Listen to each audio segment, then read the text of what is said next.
इथे आलेली आहे मानवी हक्क आयोग इकडे आलेली आहे आणि इथे माझी खूप ग्रेट भेट झालेली आहे आशाताई लांडगे यांच्यासोबत। या आशाताई लांडगे आहेत, ह्या रिपब्लिकन पार्टी ऑफ इंडियाच्या महाराष्ट्र प्रदेश अध्यक्ष होत्या, त्याच्यानंतर त्या महिला आयोगावर सुद्धा सदस्य होत्या, त्यावेळेला आम्ही सोबत काम केलेलं आहे आणि आता सध्या ते Republican party of India Athawale गट यांच्या केंद्रीय स्तरावर काम करत आहेत।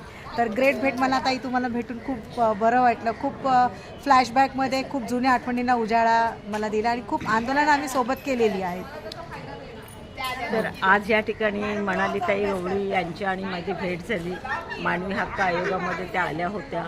या ठिकाणी मोटार अपघात दावा न्यायालय पण आहे आणि या कोर्टामध्ये माझी वकिली चांगल्या प्रकारे चालू असते। या ठिकाणी मनालीताईंची भेट झाली, फार बरं वाटलं। त्या पण एक चांगल्या कार्यकर्त्या आहेत, रिपब्लिकन पार्टी ऑफ इंडियामध्ये त्यांनी काम केलेलं आहे, अजूनही पक्षाची संबंधित आहेतच, नाही असं नाही।